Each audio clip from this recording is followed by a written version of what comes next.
Come on, to learn and grow. Welcome to the Village Talk Show. Come on, to learn and grow. Welcome to the Village Talk Show.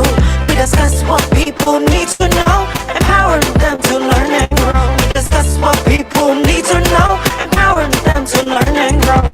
Give praises to Jehovah, from whom all blessing and knowledge will flow. Blessing and knowledge will flow. The Village Talk Show, dedicating to empowering the community to live a healthy, safe, and financially capable life, helping each one of us in realizing our dream at any age, any point, starting from today, day. Success. Come on, to learn and grow. Welcome to the Village Talk Show. Come on, to learn and grow. Welcome to the Village Talk Show. We discuss what people need to know, empowering them to learn and grow. We discuss what people need to know, empowering them to learn and grow. Success is not spoken, it is done. Success is done. Come on now. The Village Talk Show. Talk Show. The Village Talk Show.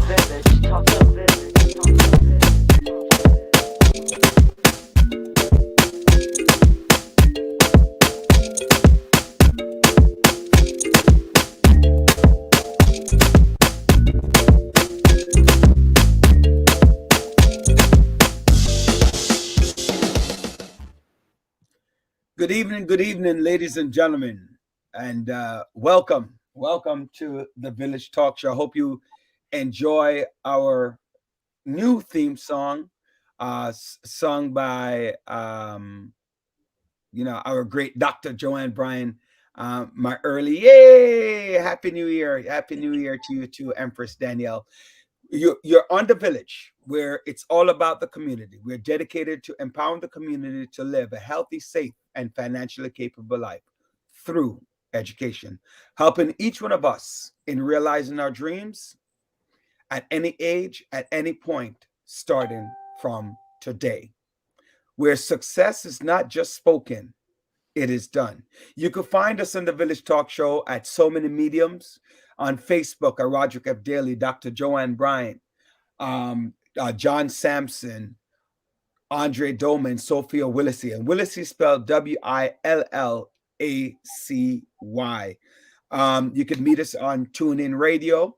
You can meet us on 92.1 FM GD right here in New York City, and Gospel JA in the Bronx, Jamaica, Florida, and all of that good stuff. So first and foremost, I want to wish everyone a happy new year and a blessed start of 2022. And we hope that your year begins great and ends even greater. Dr. Bryant, how are you? How is everything going? How are you doing? I am doing okay. I'm doing all right. I'm happy as a new year, new beginning, new start. Hallelujah. You're gonna tell us more. This year you're gonna tell us more than I'm good. This year I'm going to thank God for health. I'm going to thank God for health. That's it. Yes. Well, I hope that's not all you're thanking God for, but I hope that's at the top of your list. But that's the top of my list. That's my top of my list right now, number one. And also, I want to, on the 1st was our Independence Day, Haitian Independence Day. So definitely, to those who first of what? 1st of January. Yes, sir. Yes, sir. That's where you take out your soup jumu and you celebrate. Happy New Year's to everyone. All right, awesome, John. We can't see you. Are you trying to hide from the cops? Yeah, I'm definitely trying to hide from the cops, man. Yeah, you look like me, man. I thought they always complain about my lighting. How are you doing? Talk to me about your new year. How's that going? My new year is going, man. I just thank God for another year, man. That's it, another year of freedom, man. Begin. you know, and God is good. Health, wealth, but most of all, health, man. With all this uh,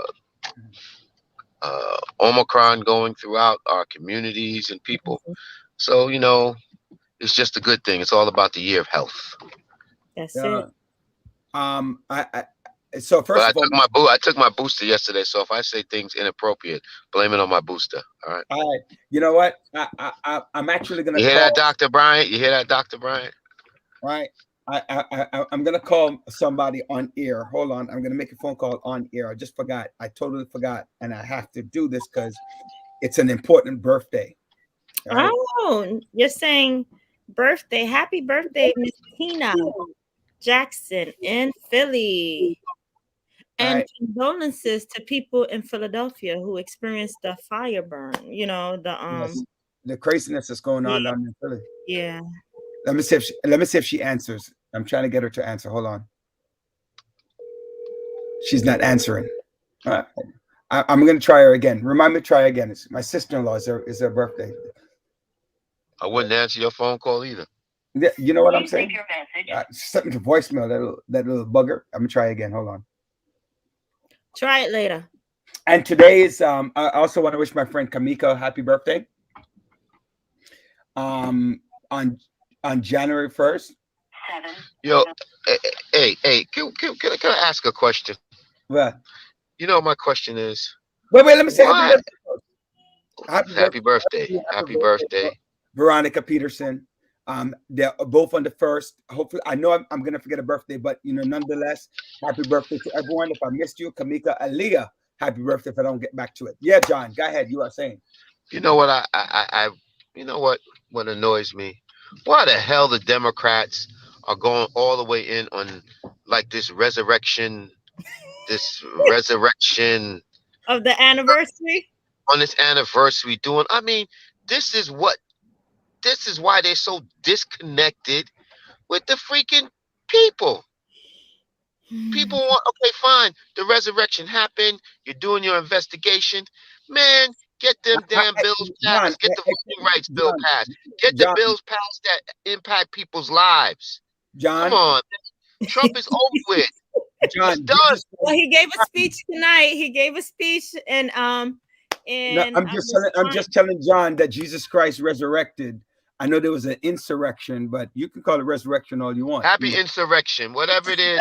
But the Democrats are going all out. Yeah, Speeches, I was watching all this. I mean, this is ridiculous. John. I was watching some of this stuff. It's funny because I've been watching like the woman from the congresswoman from Delaware. I mean, I don't want to belittle it because there's a couple of Who's things. not? It's important, but they're beating it to the ground, and you know what? They're getting no traction because at the end of the day, the people are not concerned about the insurrection. They're taking care of. They're doing their investigations. Somebody's going to be held responsible, but you know what? Voting rights. What about the infrastructure bill? COVID. Come on. Immigration. Right? Immigration, what's going on at the borders. This is why these Democrats are so out of touch. And you know what? And that's why they're going to more and more. I hate to say, no, I even hate to say it. More and more, the midterms, man, they're sunk for the midterms. They're sunk. They might lose both houses. We're talking about that. They will lose both houses. Yeah, they might lose both houses. And then that's a joke, man. And a lot of Democrats are not actually going for re-election. They actually said, "Nah, we good. So, right.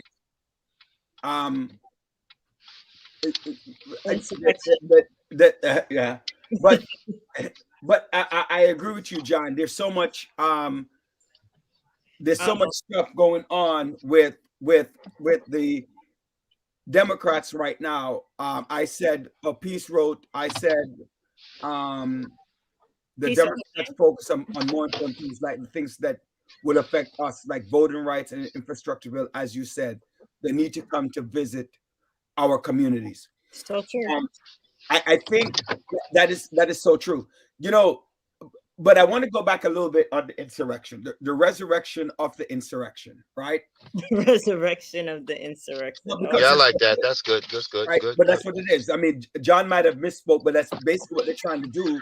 Mm-hmm. And I think, John, correct me if I'm wrong here. Before I say what I was going to talk about, why I said the resurrection of the insurrection, I believe that a lot of Democrats feel, right? A lot of Democrats feel that if they focus on the insurrection, Mm-hmm. it might resurrect some of them back into power. And the Democrats have to be careful because they spend so much time focused Mm-hmm. on this that they think that the Trumpism is going to go. Yeah, a lot of Republicans hate Trump for it, but they're not. The Republicans stick together, and we have always said this.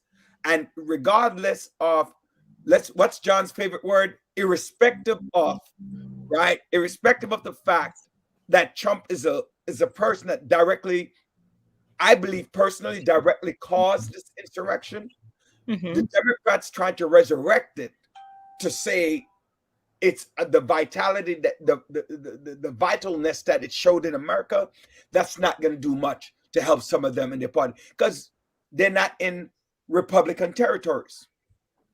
And the Okay. Republicans are going to still vote for Republicans. They ain't going to vote for Democrats. It ain't going to make a Democrat come in Alabama, Tennessee, Georgia, certain areas, redneck Georgia. It ain't going to happen. Mm. Well, here's the thing. I do acknowledge the moment of So, silence for the individuals who um passed away. absolutely. That I do agree. They did bring light to the fact that many of the police officers committed suicide, mental health. There are about three of them that did. Yes, about I three. think it was five. I think it was five overall. So, I think five unfortunately, died overall. I think like yeah, I think it's only like two or three that committed suicide. Regardless, a death is a death, no matter what you look at it, no matter what the number so is. I do understand bringing the just showing people the trauma that this overall situation, how it impact just not just that day but overall, people are still going through, but not to the extent where we celebrated like 9/11. And I was just about to say that. Mm-hmm. I think the Democrats is putting on a pedestal like it was 9/11. There's actually statues that they created, which is funny. I did see that statues that they created in Manhattan up until I think the next 2 or 3 weeks, to discuss, to show who were the Republicans who were behind the Statues. statues they created for that. So You know, there's something that I saw that disturbed me though about was- it. And in both in the House and in the DNC, you had Kamala Harris, Mhm, the vice president, and Mike Pence, the vice president elect Kamala Harris, mhm, and I'm sorry, the then vice president elect Kamala Harris, and our former vice president Mike Pence. Were in the building, and in the building where the then vice president elect Kamala Harris was, there was a pipe bomb. mm, Right.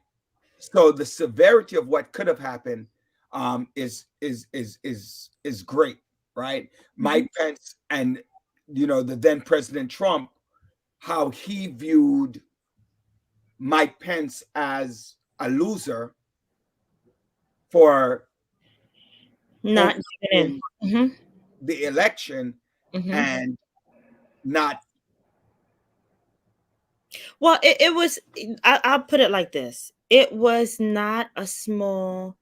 It's not something to be taken lightly No, it's because not. any of these And it should never individuals happen could again. have, exactly, could have died. You know, I, based on a lot someone of people died, so could have died. I think we want to take that statement. inside. Right, right, right. Let me reverse. Yes, could have. It could have been much more worse. Mm-hmm. But thank God it wasn't. Unfortunately, people did die from this. And I know that they're trying to expose it as, hey, you know what? Just because you want to get your way, does not mean that you can cause chaos. I understand that message, but to relive everything all over again, we don't need that. Yeah, and you know what? We ourselves must we also have to step away from 9/11 and talk about some other things that are going on uh, Mm-hmm.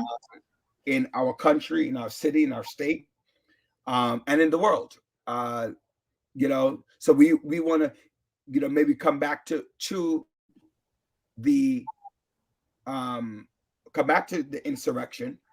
Right. Um, but there's so many things happening. The COVID cases are on the rise, and one of the things that I keep having this conversation about, What's that?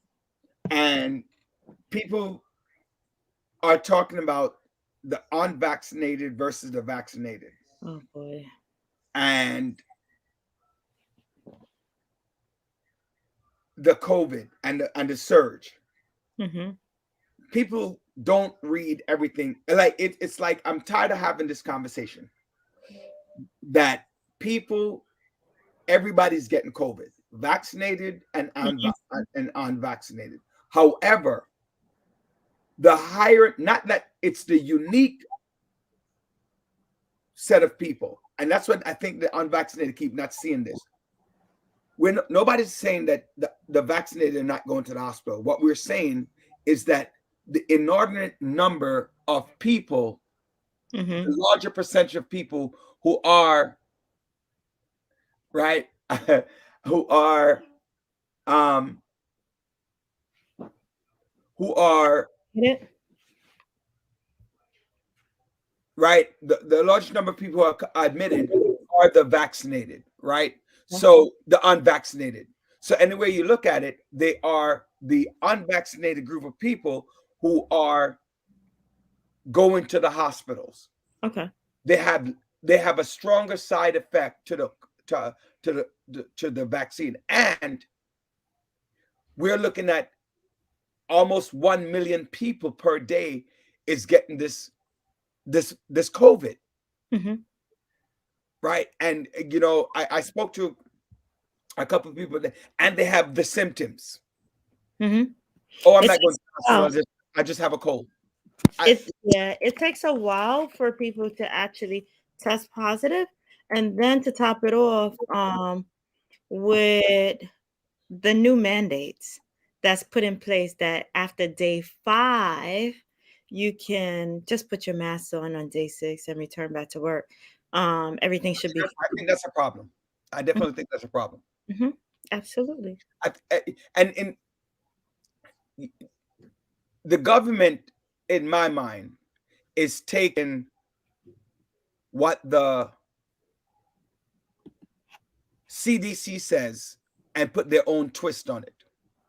Everyone is putting their own twist to it. That's the problem. And that's a major problem. The CDC still recommends 10 days quarantine. Mm. They said you can go back 5 days, but you recommend a 10 days quarantine.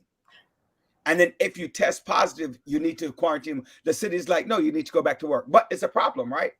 Because health-wise, people, because Omicron the variant is so contagious. Mm-hmm.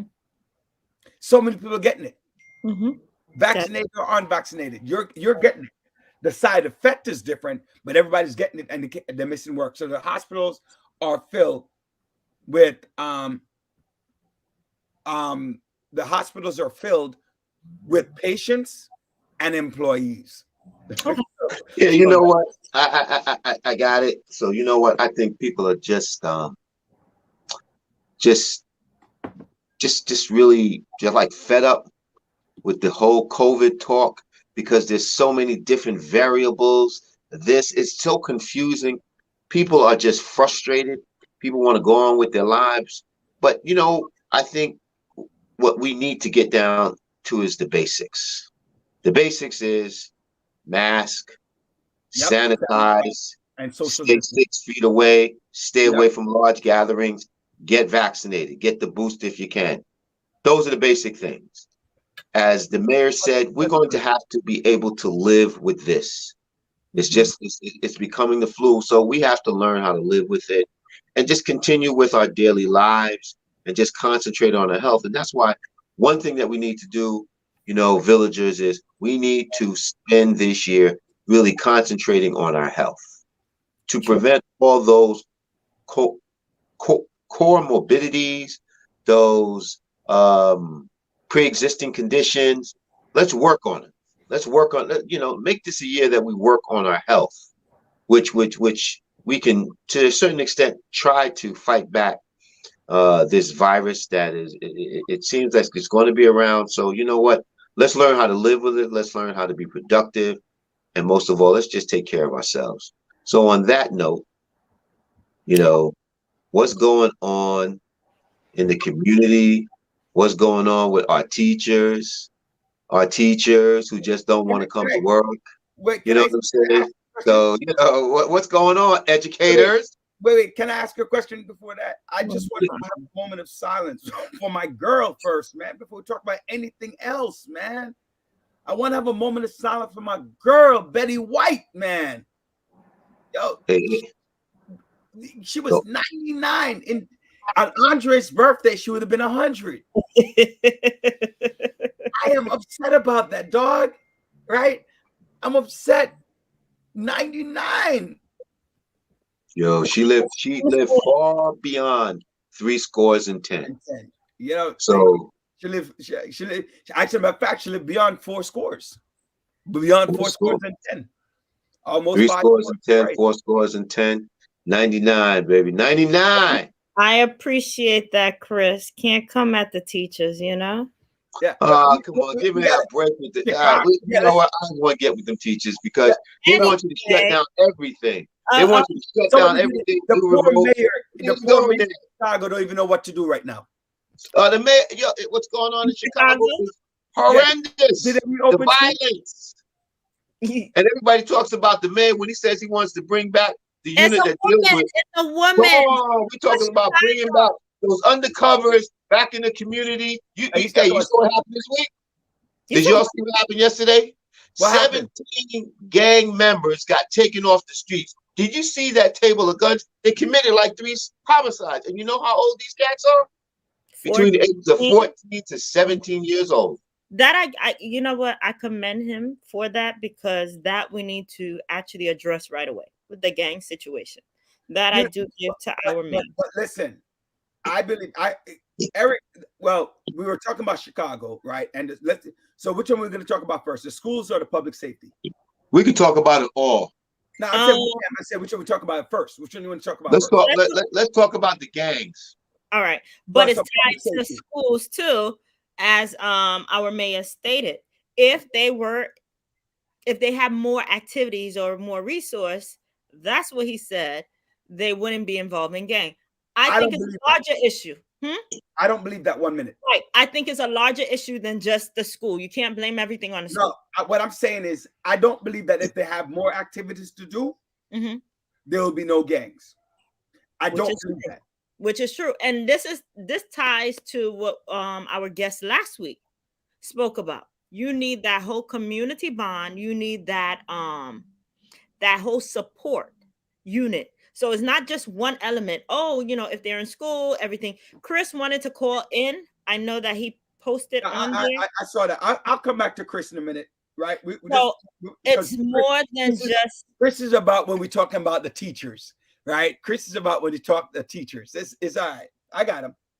So it's more than just the school. It is family. It is community. Yep. It is jobs. It is resources. It is parents actually taking the time out to spend time with their kids, involved with their children. Okay. I always blame the parents. I wouldn't say it's a parent. Wait. Everybody, hold on. Before we talk about the parents, know that it's not 100%. Nothing is 100%. Exactly. Let's do that. So I'm not making a statement like say, oh, it's all parents. Some parents try their best. Yes. But that child is so influenced outside. But so there are parents who are not. There are parents who believe in doing what I say, not what I do. And that don't work. There are parents who believe, like John swears by it, in the mighty belt. That doesn't work. Right? Who said that don't work? Who said that don't work? That does not work. It does not Who work. said that don't work? It does not work. Let me hold on. Roderick. Yeah. Did your parents spare the rod on you? No. Did they spare the rod on you? Absolutely not. Okay, my parents did not spare the rod on me. Right. Dr. Brian, did your parents spare the rod on your brothers? I got in more trouble. Let me finish. I was in trouble more than my siblings. But hold on. My sister. But did they spare the rod on you? They did not. They I have strict West Indian parents. Okay, so we just did a survey. Our parents did not spare the rod. Okay, but that doesn't mean anything. Hold on. My father said about America, he said America has too much freedom when it comes to your children. Because at the end of the day, they give your children all the freedom. But when they get locked up. Thank you, Ija.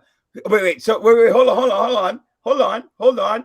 This is an interesting conversation. Go back to Chris's comment. 2 comments. Andre, go back to Chris's comment. All right. So Chris said we don't need to get we need to get some. We agree that we're working on that, Chris, to get somebody from the chancellor. We're actually trying to work on the chancellor to come. So we work. That's what we're working on that. What's the next one that Chris said? The one after that. There's no we agree that there's no blanket statement or blanket approach to discipline. What I'm saying is that the belt doesn't work. It does not. It does not. I totally disagree. Rebellious. You call what? Yes. No way. Yes. You get that belt. You get that belt. Let me tell you something. The belt worked for me. The belt worked for you, Roderick. The belt worked for you, Dr. Brian. No. All right, then. Wait, guys. Wait, hold on. I'm not saying this is a very good debate, right? But I'm just saying what the audience is saying, right? I'm bringing up. Like the audience is saying, we have people saying the belt don't work. Exactly. Right? And the people are saying that the belt worked. I don't believe the belt. You know what it is? You know what it is? Exactly. What the belt did for me, it instilled fear in me. So before I would think about doing something, I think about the consequences that I may face from my parents. This is what the kids don't do no more. They say no consequences. But you know what? But you know where the consequences come from? What? When they get locked up, they go to prison. Do you think they spare the rod on them? They don't spare the rod on them. You got solitary confinement. You got other avenues that can be utilized to make sure they correct their behavior. That's why it's called correctional institutions. Correctional institutions to be at home when your parents. No, we're not disagreeing with that. But I could tell you up front. Ooh. Let's see what Lamont wrote. Lamont, you wrote a lot, man. Let's see if I can read this. I came home one night on my doorstep. Let me put on my glasses. Was blood all over my doorstep. I asked security what happened. A young man was running from 2 other young men shooting at him. He tried to run into the building. Guys, let's stop it. We must get the guns off the street by any means necessary. We can talk about everything else after we get the guns off the street. Okay, I agree with that. Okay. Get them guns. That's right, Quasar. Get the guns off the street. And the way we get the guns off the street and out their hands, you know what? Hit them with that rod, mom and dad. I think this is what I believe. I believe that parents need to stop closing their room doors when they come home from work. Yep. Right? Stop watching television, ignoring the children. When the children go off to school, you need to be searching their rooms. Even when they're home, you're searching their rooms. So you know what they have in their rooms, whether it's the gun, whether it's the weed, whether it's the drugs, whether it's anything that is negative, right? You need to do those things. So, right, for me, and I told my mama this, I told her straight up, all your beatings didn't work. Yeah, right. She will tell you I told her that. I was self-motivated. But why were you self-motivated, Roderick? Because I wanted something. But why did you want it? Because my mother, Go ahead, instilled that in me from I was young. And how did she instill it in you? It wasn't the belt. It was the discipline. No, it might have been being it might have been the fact that, hey, when you realize you're first generation something, and when you're new to the country and you have to prove yourself. Thank you, Chris. Hard. Thank you. You know, you need fear and motivation, Chris. Fear is the motivation. Let's read Chris's comment. Which is a more powerful tool, fear or motivation? Or not wanting to disappoint someone? For you, both. And that's my point. So it was more about disappointment. When I tell my son that I'm disappointed in his behavior, it has a whole, yes, he's afraid of the belt, but he's far more motivated by my disappointment in him. Right. I agree. On that tip, we're going to pause for a second. Go ahead, Andre. Oh, nice. Single parent universities. Just for everyone to know that our show, The Village, is brought to you by the Single Parent University, where it's free, open admission, right? We talk about personal development, mindful parenting, support, seminar, financial management, nutrition. And this is free, and it will be started in February. We will help you to write your resume, childcare. We'll give you transportation, a support hub, resume and cover letter writing, career exploration, and legal assistance. So please come out to the Parent University. If you have a question, please call 646-779-6767. Again, reach out to the Single Parent University, brought to you by the 6-7 Precinct Council. Thank you. Very nice.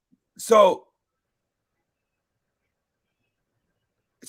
again, going back to what Joanne and John and I are talking about, that it's all about different styles of parenting. The belt, the conversation, the monitoring, and the support. Because a lot of times these kids go to gang because they don't feel supported. Simone brought up a great point. That is true. The worst thing I can hear my mom say is that I did something that disappointed her. So I think that's like That's you more mentioned. motivated. Yeah, motivation, disappointment, or whatever. You have something to prove. Yep. So not fear. After you get your ass whooped, then you got something to motivate you. I think John just got too many beatings. The beatings, to me, it's like the kid that curses because their parents curse. A parent will tell a kid a whole bunch of profane words, and the kid goes to school and does the same thing. Why? Because that's what he's taught. That's what she's taught. And that's what they will do. Children do what you do, not what you say for them to do. That's true. Okay. So again, I remind parents, if you like to beat your kids, what they learn is that fighting is what I need to do. Incorrect. I totally disagree with that. Okay. That conclusion, Roger. Totally disagree. Maybe John, you need to go to school. I will go to school. I go to school every day.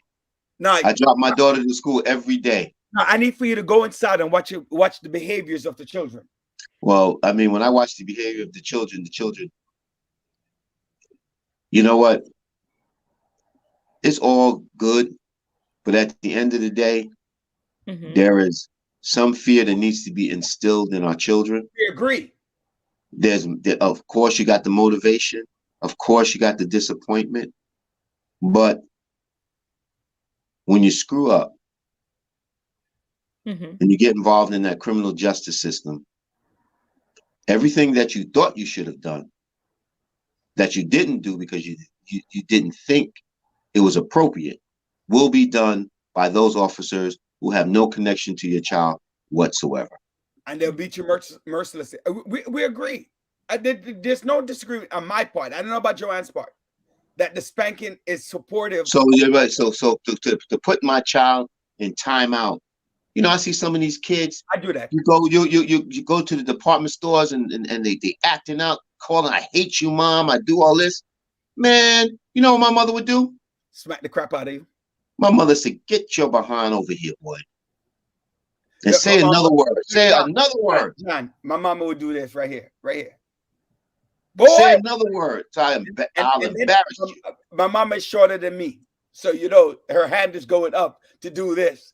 And, you know, we learn, you know, yes, ma, no problem. So, you know, villagers, I mean, the reason we engage in this conversation is because when I looked at those young, there were 17 of them, ages 14 to 17 years old, committed 3 homicides. There was a young lady also involved with this gang, and the amount of guns that they had access was incredible. So these kids were just terrorizing people in our communities, in our Black communities. Hold on, they weren't on Fifth Avenue. They weren't in the Upper West Side, Upper East Side. They were in our communities. So, calling you live. Go ahead. Hi, good evening. I am calling because, did you hear when I said good evening? I don't want you guys to think I don't have any manners. Good evening. We know that your mama taught you manners. Yeah, we got it. I'm calling because I have to interject here. My philosophy on this beating thing might differ from a lot of Caribbean parents. I don't believe in beating for several reasons. I think that if beating work, and I'm going to use my island, if beating work, I don't think the crime rate would be the way it is right now, because a lot of them people where the crime got beaten as a child growing up. Why are they the way they are? Another thing that I look at is, let's compare Black and white. White people don't beat their children. Black people beat their children. Why is it that we still have an issue with Black children that we don't have with white children? I know there are other things. No, hold on. Hold on. I would disagree with that. I disagree. What you said? She said she expects you to disagree. I disagree. I disagree. And after you finish your statement. He said he'll tell you after you finish. I think beating stems from a slavery system. I'm sorry. From a what system? Slavery. From slavery. I agree with you with that.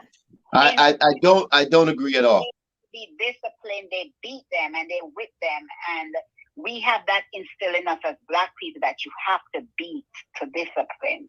That is true. I agree with you with that. I don't want to say about I disagree. I disagree. Then there is nothing in the Bible. The Bible said train up a child. The Bible didn't say whip a child in the way he should. The Bible said. Isn't there something in the Bible? Spare the rod, spoil the child. The Bible did. When the Bible says spare the rod and spoil the child, the Bible didn't say beat the child. It said, but spare the rod, spoil the child. What is that? What's your interpretation? Doesn't mean that you should beat. But what? So then, what was meant by that then? What was that? What was meant by that? It's sure. It honestly doesn't mean that you must beat the child into But submission. hold on, it said, but the There issue are other is, ways that we can train on discipline our children. so you, so there's, All my mother had to say was, my mother spoke to me. My mother leveled up with me. Now, when I did something that I know mommy would be disappointed in, nothing hurt me more. Maybe if my mother had beat me, I wouldn't have felt it like when she shake her head and say, "I'm so disappointed in you. I expected better than that from you." I wish my mother said that to me. I'd just say, okay, thank you. I wish my father would say that with me. They didn't say that to me. I'm disappointed with you, and I'm gonna cut your ass too. My mother didn't get whipping. My brother didn't whip me. So maybe that's the reason why I don't believe in beating. Now, don't get me wrong. There are 1 and 2 times when I will say, when my son was growing up, boy, there were 2 times I remember. One time they had to push me in the corner when I said, "Let me tell you something," because it was in an all-white school. These people are white. I am black. Do not ever, because I will bust your ass. And I never had that problem again. Because what? I know that I didn't make empty threats. If I say I'm going to let you repeat the class because you did not behave, I am going to let you repeat the class. I don't have to beat you because that's going to wear off. But when September comes and I write that letter saying I want my child to repeat this grade because he did not behave, I never had that issue again. I did that with my son in 3rd grade. So he let my daughter know, listen, if mommy tells you she's going to do something, mommy's going to do it. So don't test mommy. And I didn't have to beat. Because she understood the consequences. Beating, I just don't understand the concept of beating, but go ahead. I'm listening to you, especially John. I'm listening. Simone, I believe in discipline. And if I have to discipline... No, wait. We all believe in discipline. You're talking about the mighty belt. I'm talking about... let me finish. Can I finish? Yeah, I have to use the belt to get my point across. I will use the belt to get my point across. So how don't you tie that into slavery, though? If I how is that slavery? How is that slavery? And when you talk about white people don't discipline their children, and you talk about they don't have the level of problems that we do, they do have those level of problems. But you know what they do? They have enough money where they can send them off to private school. They can send them off to institutions that you don't hear about. They have the money to do that. They have the money to move them out of the country. That's into submission. Yes, that's beaten into submission. I do agree. I'm not beating anybody. I'm not beating anyone into submission. If my children know, my daughters especially know, you know, their mother will talk to them and say, "Oh, this and that," and then she asks me why they don't do what I tell them to do.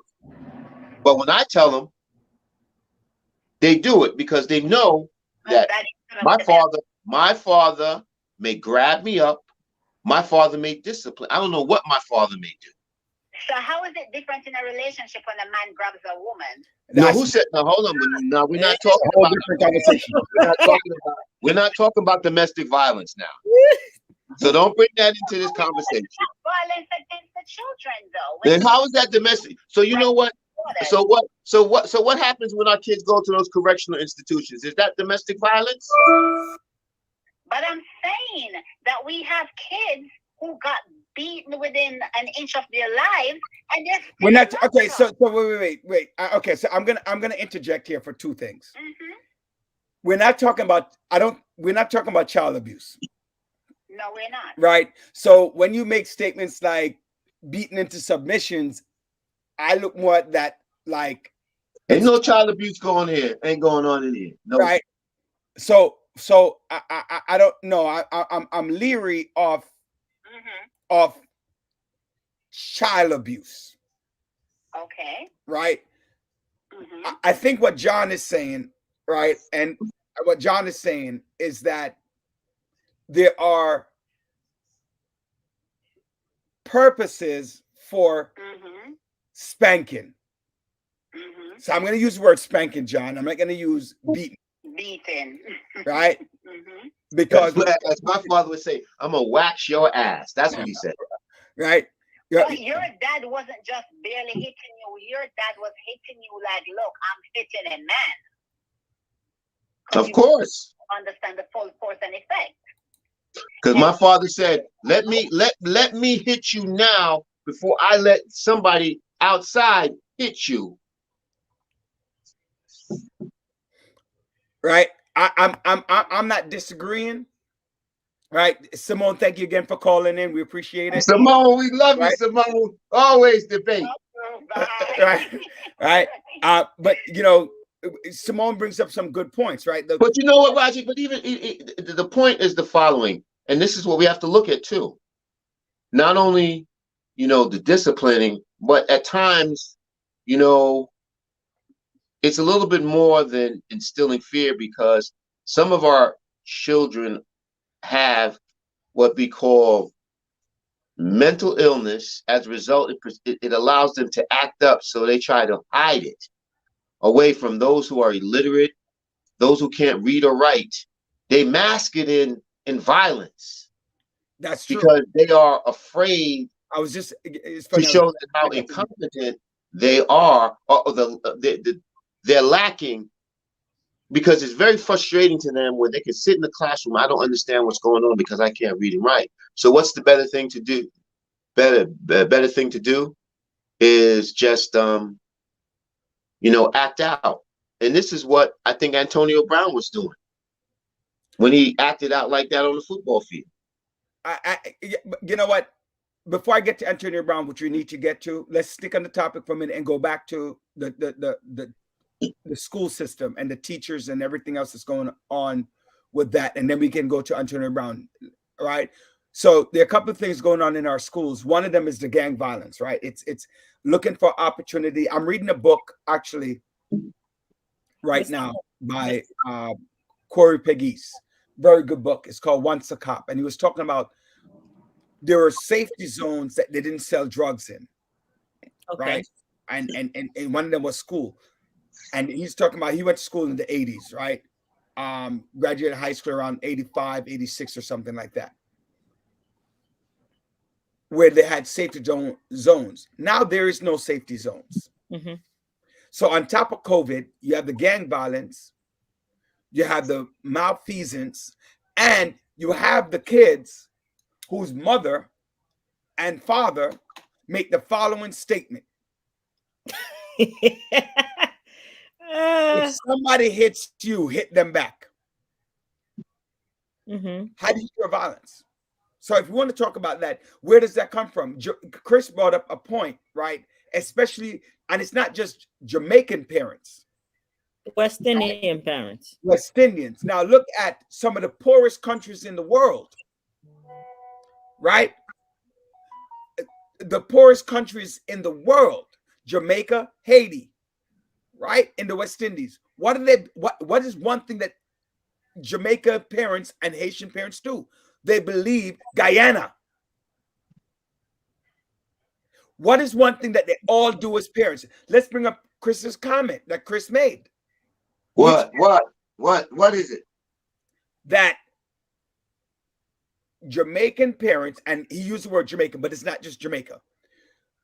Parents who beat their children in general, they create and perpetrate violence. Bullshit, that violence rub off on the children. So come on, man. Come on, Roger. I'm telling you. No, it's wait. That's not true. Wait, John. I'm telling this from experience. As a former educator in schools, can you bring up Chris's comment, Andre, about Jamaica and the children? Right. So, no, not that one. The one before that, the Jamaican one. Jamaica has one of the highest crime rates in the world, and every Jamaican parent, I'm not going to use the word every, but most Jamaican parents beat their kid. Roderick, it's called poverty. That's why it's like that, poverty.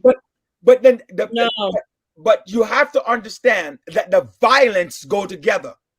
Yes. Why is it? So violence and poverty go together. Absolutely. And what does that also go together to? The lack of resources, education for our children. So it all ties in, my brother. I agree. But you're gonna look at the countries where they're most violent, communities where they're most violent. And what tends to happen?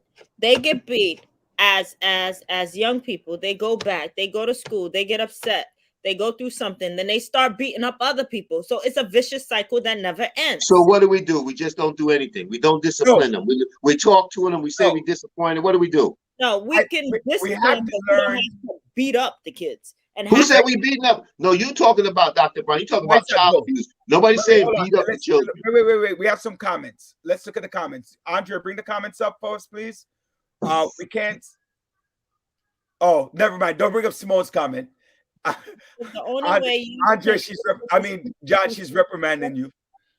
Chris, great point. If the only way you can elicit discipline is through physical force, you have already lost. Which is It's true. like what I tell kids: if you curse a lot, it means that you lack vocabulary.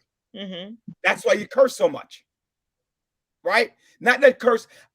That curse that we don't curse, but if your conversation is monosyllabic negative words, 4-letter words, means that your vocabulary is limited.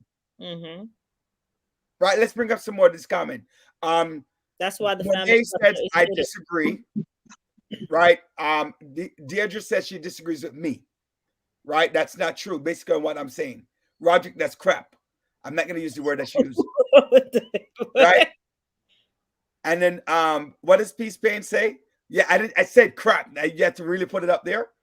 Poverty and education, lack of resources, impatience and physical action to distress, still a little top may be needed. Yes, so some spanking is necessary.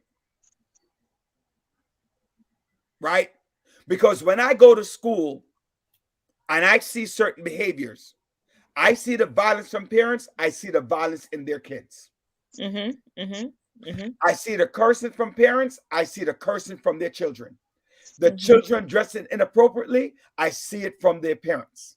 And I'm not saying in all cases, because you have what we call outliers, right? There are outliers in everything.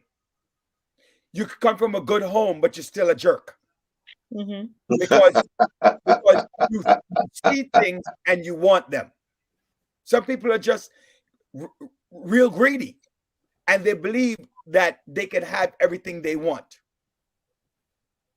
Right? Like I was saying about the book, right? He talked about how his mother turned a blind eye because she was getting money from the drug selling. But she knew he was selling drugs. She knew it was wrong. But she didn't stop it. She turned a blind eye. It's just like the parent see the kid hear, like they hear this show. We say, ma'am, if your child has changed their style of dressing, right? If they change their style of dressing, that could be a sign that they're involved in gang or something different. If they become withdrawn, it could suggest that there's some mental health issue. But nothing wrong with them just being kids. What's Monet? What about single parents and women? What does that have to do with anything? I don't understand. John, what does Monet mean by what about single parents and women? Single parents and women. Women who are single parents and deal with boy children. How do they discipline them? What do you do to keep them off the streets? What do you do to keep them out of jail? That's why because it all ties in. You know, poverty. It ties in. It's. I don't believe it is a child abuse to discipline your children. I don't believe it. We're not saying that. We're saying I just want to make sure because you and Dr. Brian think it's child abuse. No, the excessive use of violence. So say that, please. Let's read this. I'm not saying people, but occasionally, but some parents beat for every single thing. Right. No, I'm not saying to beat for every single thing. You have to have a communications with your child. And you warn them, you talk to them, but then at the last resort, I mean, there's some sort of a discipline that you need to have. I mean, I'm not saying off the bat you hit the child. And some parents do that. It's only the child will understand. Trust me, right? Trust me. I know many children, right? And when I was growing up, I got back for nothing. Trust me. But you know what? But my colleagues, you know what?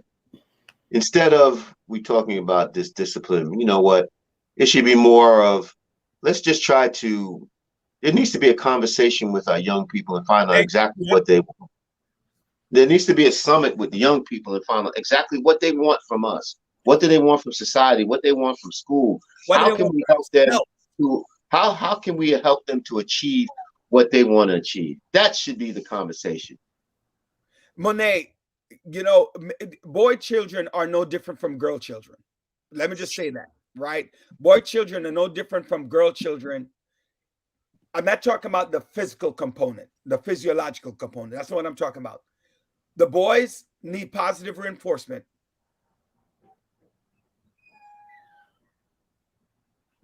And the girls need, because boys mature, take longer to mature. Right? Right? And so a lot of times it's the young ladies who bring the boys out. So boys need the support, they need the love, they need the encouragement, and the occasional punch in the face. Right? Because you can't nobody punching my child in the face. That's a problem. I'm talking about you as the parent, not the kid, not somebody else. And I don't mean literally punching the child in the face. Okay. All right. Let's be clear. I mean what John is saying with the beating, right? Because at certain age you can no longer do that, right? Because it's totally ineffective. Mm-hmm. Okay. So wait, I want to tie what you're saying to some people who don't know the difference and boundaries. That you have parents who are frustrated, who take it out on their children, might end up hitting them on their head, and then you have a bigger effect. You have a bigger problem. Look, and we're dealing with mental health. But they hit the kid in the back and wonder why the kid has back problems. And that's the reason why the kid have headaches. Why the kids from high blood pressure. It's called CTE, like the football player Antonio Brown gets hit in the head too much. Exactly. Exactly.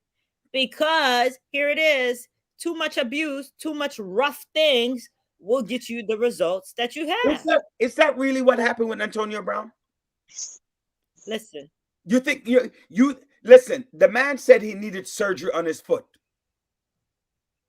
Okay. And he's jumping around on the goal line, running through the field, but he has his ankle that needs surgery. That's exactly my point. You have an ankle problem, but you are doing jumping jacks on your way out of the stadium. Thank you. Right? And the people talking. That's why he got hit too many times in the head. Yes. You're saying that his parents used to cut his behind when he was younger. Maybe and so. All of these beatings are now taking effect. And the football that would be Dr. Bryant's assessment. And that would be Dr. Bryant's assessment. And getting hit in the head. That's it with football. That's it. Too much of it. Yeah. I saw one hit that he took. Right. And it was devastating. One major hit in the head that knocked him out cold when he was playing for Pittsburgh. It was at the Steelers. I saw that hit. And when you play football, you do get hit. Yeah, you know what playing football is like? Being the mayor of New York City and dealing with the press corps. That's playing football. That's being hit in your head a lot. Right? Oh, I didn't even realize I could do the belters of self-serving. Yeah, that's true. I agree, Chris. Chris, give me a break, man. Give me a break, right. Chris. Right. I believe that sometimes the belt serves more to fix you than fix the child. Mm. Right. He wasn't disciplined. What did P say? He wasn't disciplined as much through his can you bring that up? Young days, so he thought he could jump whenever he wanted. Oh, and now also economically, he's worth so much money. He feels like he could do whatever he wants, and he's been given so many chances. So let me ask you a question: when you get injured, and you're still told to play, and you're told if you don't do it, it's a wrap. I would be upset. That you don't know what to believe nowadays, right? Mm-hmm. You don't know what to believe because there's certain. Remember, I learned there's your side, my side, and the truth. Mm-hmm. Your side, my side, and the truth. Mm-hmm. So he was cleared to play. And remember, when you were in at that level, you go through all of these rigmaroles to play. Mm-hmm. He was assessed and he was cleared. Okay? And so with that said, they're basically saying, if you're cleared to play, why you're not playing? Okay? He's saying, I have an injured ankle. But then he's on the sideline running on the field, taking off his shirt, running, doing jumping jacks, and running off the field. So what image do you see that he's lying?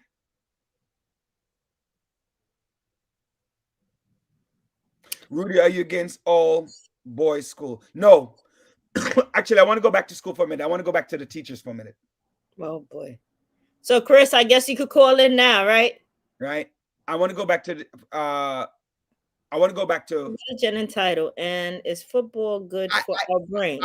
I feel that if the nurses, football is not good for your brain. Right. I feel like if the nurses have to go to work, teachers should go to work. I don't think that it should close down. Remember, economically, it's a problem to close down the school. Because at the end of the day, especially between the ages of 4 and 13, the kid can't be home alone. So who's taking care of that kid? Monet brought up, she's a single parent. Mm-hmm. She's a single mother. Who's going to take care of that child while the parent has to work? When you close school and teachers don't go to work, it affects the economy. Second of all, kids don't learn remotely. Okay? Not all. Different kids children. Depending on what child, because some kids succeed remotely. So the number of students, percentage of students who work and learn remotely is significantly less than the amount of students who succeed in the classroom. Remember, we're talking about children who are coming from homes, single parent household. Parent has to work 2 or 3 jobs. Mm-hmm. They are staying on a couch. Children in shelters. Children who are poverty stricken. They need the lunch and the breakfast.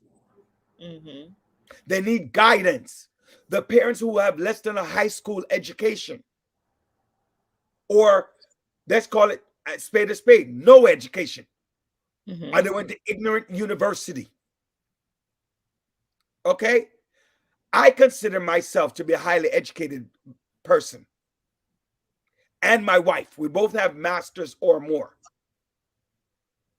Right? And we had a difficult time with my kindergarten. And then he was in kindergarten doing remote learning. Imagine a parent who doesn't even have the level of education or resources that we do. And you're going to tell me, oh, the teachers shouldn't go to school? Hogwash. Right? Teachers have to go to school. You got to go to work.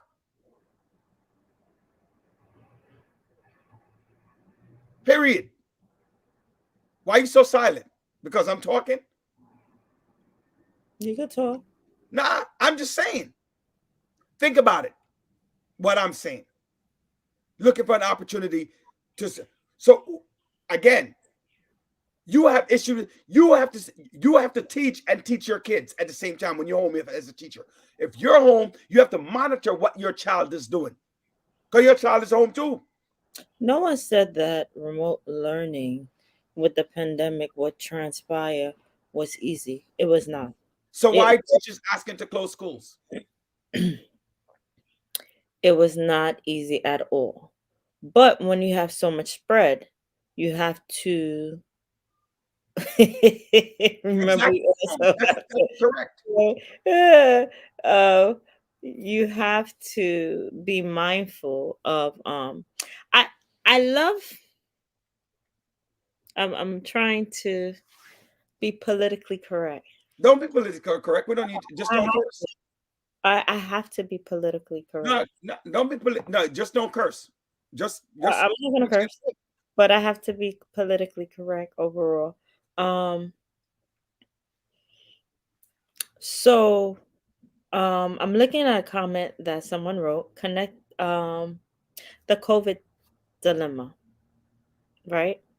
Mm, So we have the kids go to school. We have the parents test themselves. One of my friends called me up and she said, it's interesting. We had a parent who brought up, who came in, all her kids tested positive and she wanted to send the kids to school. Now, what do you do in a situation like that? well, at the end of the day, unfortunately, the child has tested positive. Then They everybody in want, the house they want is them in the school. right. And I know we're jumping back and forth, but Hmm. They those want them in the school. those home tests are garbage Mm, because the home test is worse than the rapid, and then the PCR. So now you have all of these different tests. So the home test that they give you is a joke. okay. So when, for example, Bobby tests positive and then John tests positive, all in the same classroom. They're next to each other. Okay, you go home with the home test. You're supposed to administer the test and test negative and come back to school. John's mom know that he tested positive, but sent him into school. Right? How do we verify that John tested negative? We're going by word, right? That's true. We're going by word. And for parents who Whose word though? By the parent word you're talking about? yeah. So for parents who have to go to work, like you mentioned, and many of that was happening before this new year. They knew the kids were sick. Snot's coming out their nose. You smell the child vixed up. They're medicated up, and they're Again, like, again, go to work. I don't believe in COVID. I don't believe in this. You do Exactly. some home. I Mhm. got you. So here it is. You're sending John, you're sending Roderick, you're sending Andre and everybody, and they're hyper, and this child is sick, burning up with a fever, can't reach mommy because mommy's at work and not picking up I see the school number, I'm not picking it up. So now you have this child infecting the whole group. But they said it's not a spread. No, the safest place to be. So now John goes home. He has symptoms. He's infecting his mom. Roderick, you're going home. You got a grandmother who's 96 years old. Grandma got sick. You got sick. Daddy got sick. The whole shebang got sick. But you know what? That child who was vixed up is going to be back in school the Go next back to my question. day. You're making an argument for them to close school. I'm not making an Wait, argument. hold on. How do you That's what you're control making an this? argument for. You might not say that's what you're doing, but that's the argument you're making. Why do MTA workers, why do nurses, right, have to, again, that's the question I'm asking. So, and here's the other question. Mhm. Can you economically close down school? At this point, no matter what you do, there are 4.6 million jobs out there, 10.6 million jobs Like out he, there. like the mayor said, we have low skill workers. So you have to get back to the school building. You have to go back to work. Big businesses need to go back so all the low skill workers can continue to work. So you're So then, still if that's the case, then you have to open up schools. So stop with a foolish conversation about we need to close school. No, you don't. okay. Just You might need to close a school, they but they're not not close they're down not a they're system. not closing a school. They're not closing a school, and they're not. And you have more and more people who are getting sick. You know what? More and So how more do you people. control that? How do you control that? How do you control First of all, more people need to take the darn vaccine. That's what they need to do. Let's stop talking the foolishness that they're talking about. Okay, Like, so people who are getting sick are also vaccinated. So how does that they're control? not getting as sick. And that's important. No matter what, it's a no-win situation for everyone. You're correct, Simone. That's true, Simone. It's a no-win situation for anyone. So what do you think about the comment that the mayor made Which one? about the low skill workers? I didn't hear the comments. So tell me about the comment. Remember, I'm out of town, so I don't get all the comments right away. Really? Well, I understand the point he was making overall about low wages, but we have to be careful not to address people as low skills. Well, it is low skill. Low skill workers. They're low skill. Wait, They're wait, wait, wait, wait. 2 years ago, they were essential workers. We cannot address. I get. You're muted. You're muted. You're muted. You're muted. Essential worker and essential worker and low skill, they might fall in the same category, but low skill is low skill. What would you consider low skill? Well, low skill is things that doesn't require a high level of education, a high level of experience. Things that almost anybody can do. Delivery is low skill. That's low skill. Work in the supermarket, that's low skill. Because, almost anybody can do it. It's low skill for a reason, because the skill level required to do it is not like teaching is high skill. Being a nurse is high skill. But here Being a police officer is high skill because it requires a significant amount of training, right? It requires a significant amount of training than.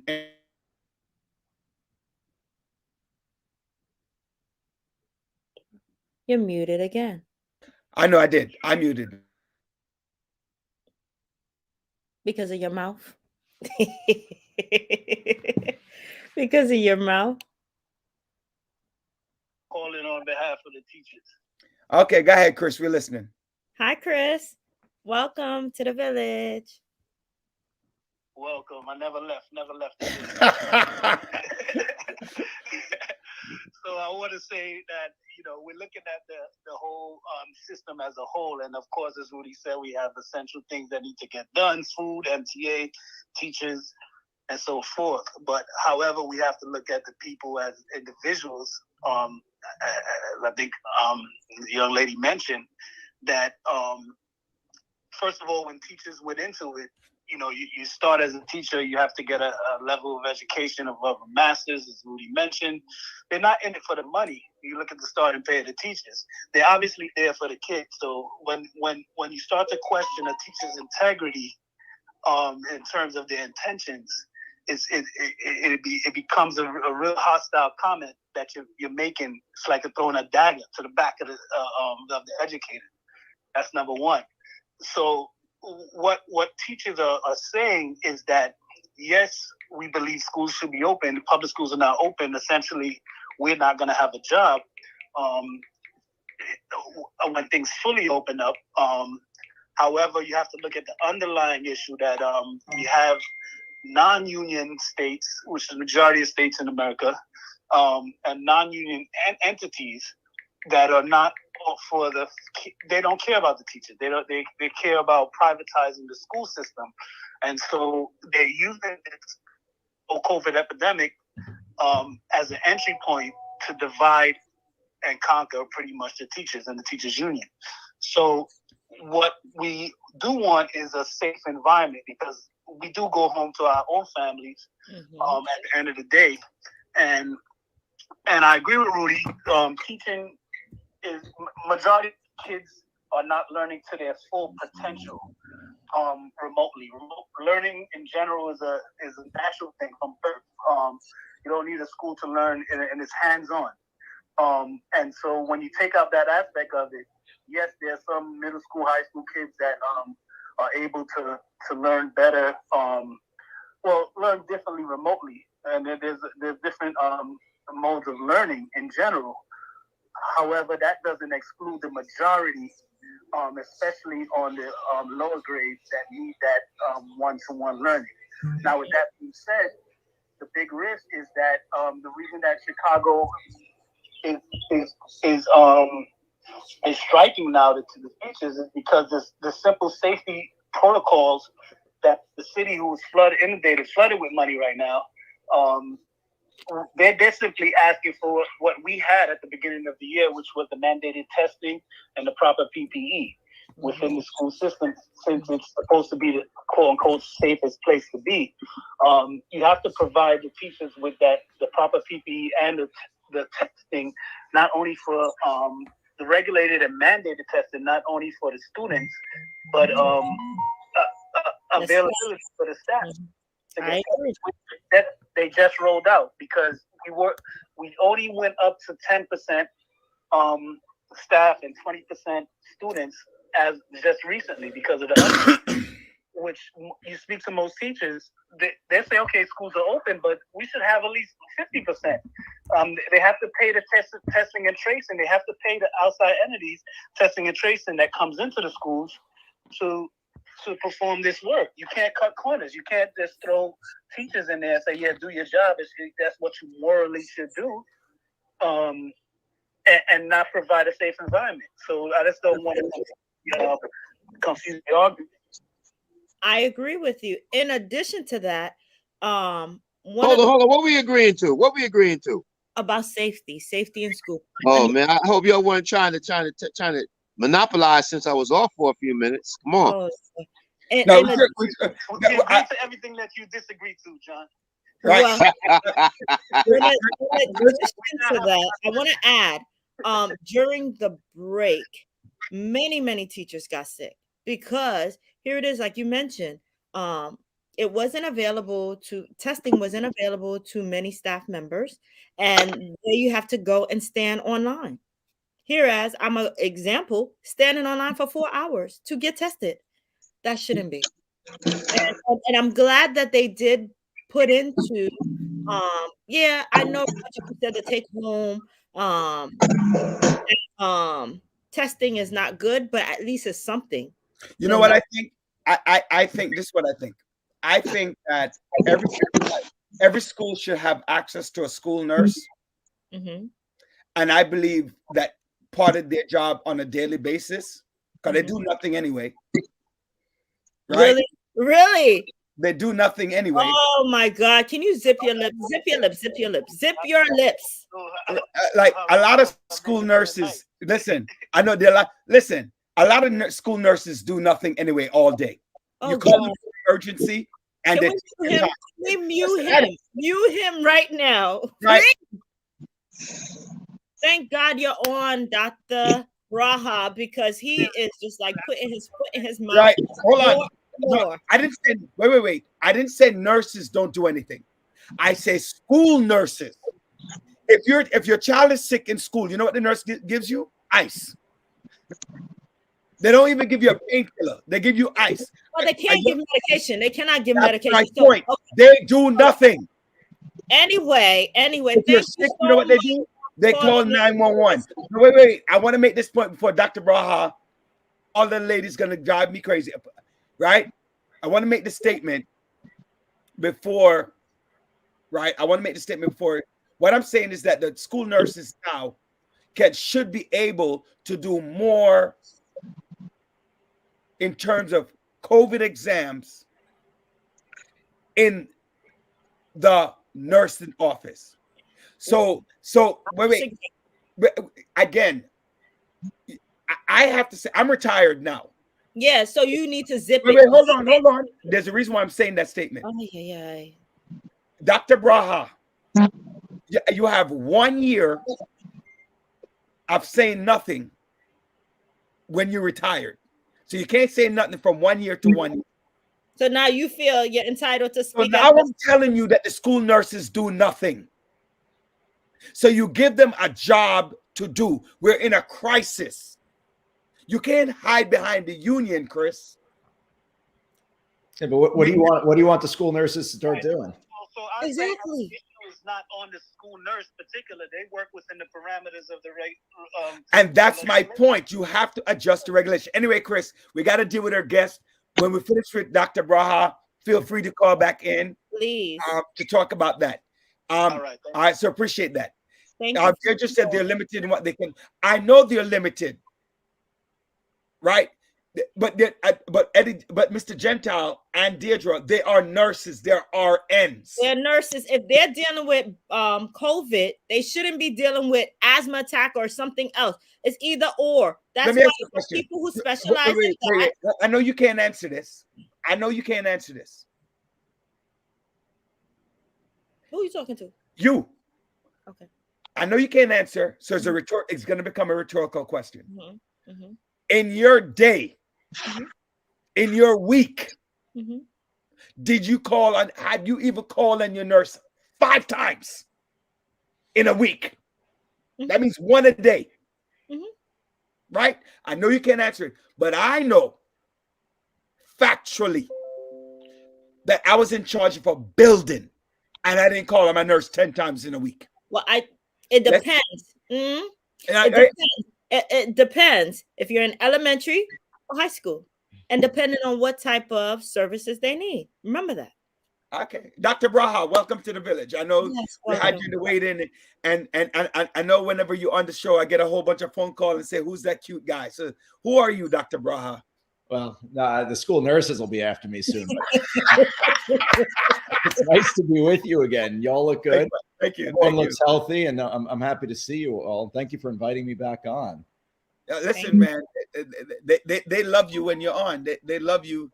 Love what's going on. Oh, before I get to you, Dr. Braha, I just want to say that we're brought to you by the Parent University, where starting next month is a free program for all single parent who wants to come out and learn, where you can learn personal development, mindful parenting, support seminar, financial management, nutrition, and wellness, where they also help you with resume writing, social support hub, give you a transportation so you can get their legal advice, and it's free. And they also give you a free session for childcare.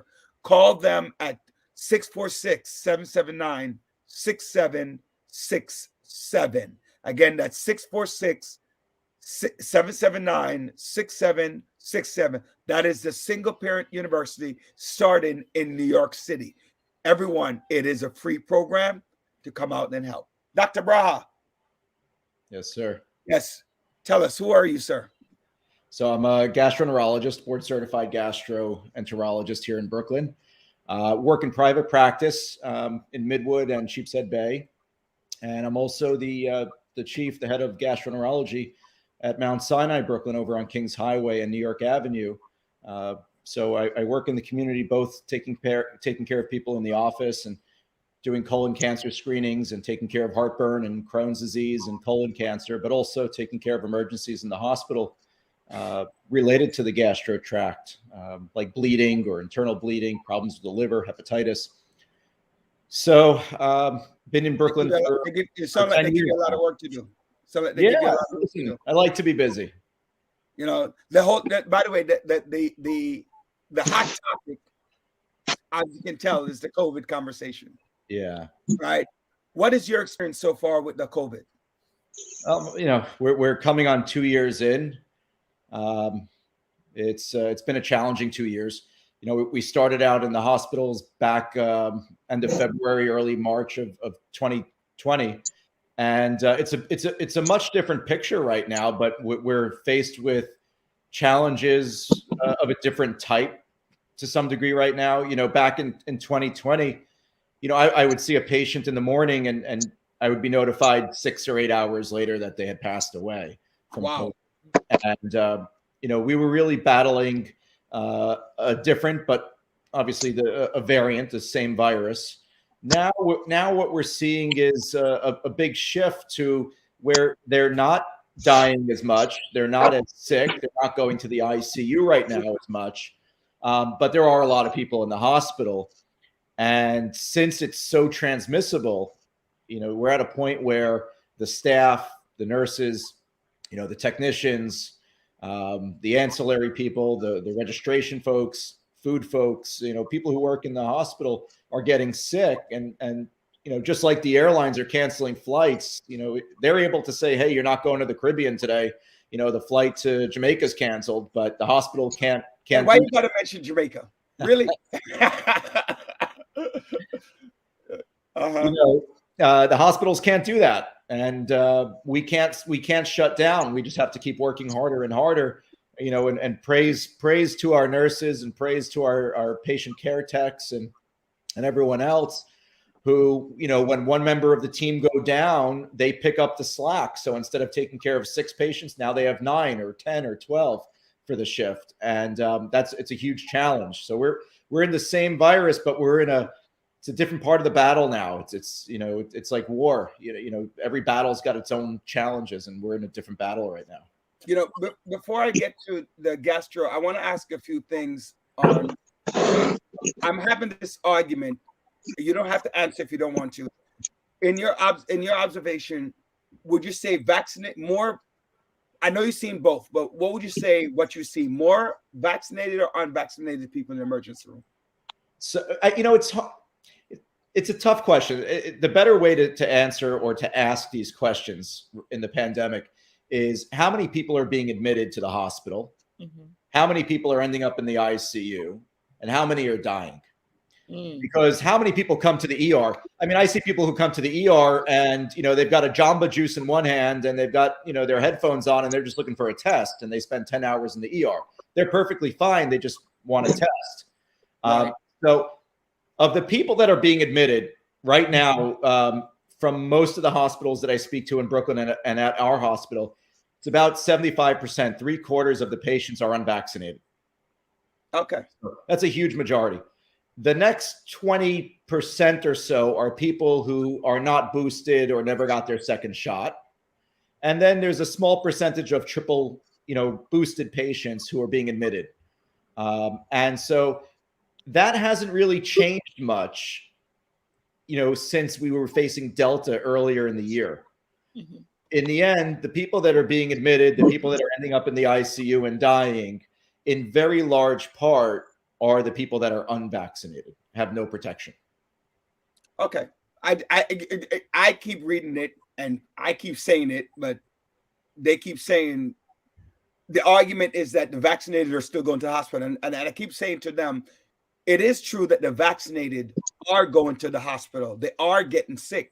But when you can't just say that, well, the vaccinated are getting sick too. You have to look at the numbers. And I'm glad that you're able to give an idea of a number. That everybody is going, but the large percentage of people are going who are those who are unprotected. Yeah. Right. I also think the term, people are getting sick. Yes. Listen, even with 3 doses of the vaccine, we are still going to see some of that rhinovirus, the rhinitis, the inflammation of the nose, a sore throat, the upper respiratory symptoms, which as New Yorkers riding subways and buses every winter, we probably get sick, 3, 4, 5 times a year with a cold. So we're not on, uncommon to that.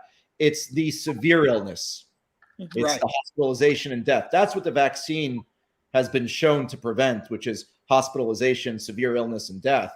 And it still consistently does that. We're still going to get, Omicron is out there. I mean, it's going to be next to impossible not to be exposed in the world we live in right now. Now, what is, I know that you mentioned a lot of the hospital staff are getting sick as well. Are they returning within that 5-day period? And are they fully recovered? What would you say in regards to that? No, in my experience, the staff members that I see, they're responsible. If they're sick, they're not coming to work, and reasonably so. We don't want to hurt them. We don't want them to hurt anyone else. The people I see, the nurses, the techs, they're fabulous. When they're ready to come back to work, as long as it's within the guidelines, which I know are so confusing to people, they're coming back to work safely. And, no one's looking for a free ticket out. Everyone wants to help. We're in this battle together. Healthcare is very unique. Okay. Can you explain the guidelines for us, please? Yeah, that would be If I helpful. explain them today, they'll probably they'll be changing by 9 o'clock tonight. Who knows? Which is tough for people watching and on tonight. I know it's hard to hear, instructions on Monday changing on Tuesday. It really it makes credibility tough for our health officials, but they mean well, and that's how involved they are, is that they change things so quickly. They're on minute to minute stance on changing the guidelines. But right now, what they have told us and what we are following is that if you get sick with COVID, there's a 5-day isolation. Isolating is different than quarantine. Isolation means you're the sick one staying away. And so you isolate for 5 days, and they're allowing people to return to work thereafter if they're asymptomatic, meaning you don't have fevers, you don't have a cough, you don't have runny nose. But even in those 5 to 10 days, which used to be the normal, you definitely have to wear a mask because you may still be shedding the virus.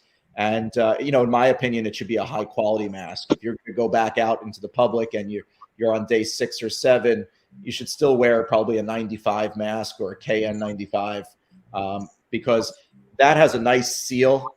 And so whatever your spray and spit and your respirations, it's going to get trapped real well, as opposed to one of the fabric masks or the surgical masks. So, that's my little, suggestion that I make to my patients. And it's probably a good advice. In addition to that, thank you. You're saying the surgical mask is not that great. It was never meant to be that great. It certainly reduces the amount of spray and the amount of respiration droplets that are going to come out from somebody. Mm-hmm. But there's a major difference between that and a 95, a high quality mask. What would cause somebody to get reinfected like that? For example, if my household, I get sick, my child got sick, and then another one got sick, the probability of us reinfecting each other higher, and how do you deal with that? So we see reinfection. I just saw someone today in my office who had COVID, about a year and a half ago, had probably the early variants of COVID a year and a half ago, and a few weeks ago became sick with probably what was Omicron. So you can develop reinfection. We know that immunity probably wanes over time. Now, with Omicron being a less severe variant, it's hard to say that, well, if I was infected a year and a half ago, it won't be so severe this time because we're dealing with a less severe virus to begin with. But you do see reinfection of people who had COVID in the past. And so that, that's certainly a reason to update your vaccine status and get boosted. What about people who were infected, like, for example, 2 weeks ago? Would they get reinfected again if the people in the household are sick? How does that work? Yeah, so it's unlikely after you get an infection like a virus such as COVID or the Omicron variant, as we see with other rhinoviruses and the viruses that go around during the wintertime. Once you get that specific virus, unless you have some level of severe immunocompromised state, AIDS, cancer on chemotherapy, transplant patients, you're protected for a while after getting sick, probably about 3 months or so at least, if not longer. But you're not going to be immediately reinfected. Okay. Doc, before we ask the next question, one of our audience member asked, and I'm reading, so forgive my poor reading, asked the doctor to give his office address if you allow. Well, you also gave me, you told me to keep my hand out of my face, but you said to give your office address and a phone number. So you can give that as well, so Andre can put that up on the screen. Sure. My main office is 2211-2211 Emmons Avenue. It's between Ocean and Bedford. We're right on the bay by where the boats go out fishing in Sheepshead. All right. And the phone number? 718-368-2960. All right. Awesome. You're a gastroenterologist, right? I'm glad for all the, I want to go back because I think one of the big things that Emmons, EMMONS. Correct? Yes, Dr. Bryant, we understand. Right. No, but some people will not if they're looking it up. And you wrote 211 twice, Andre. Right. Let's go to gastroenterology for a second. What exactly is for people who are not familiar with the medical terms, what exactly is gastroenterology? What do you cover? We cover from these cheeks to the other cheeks and everything in between. Say it again. We cover from these cheeks to the other cheeks. It's people ask me all the time, what do you do? And we have a great job.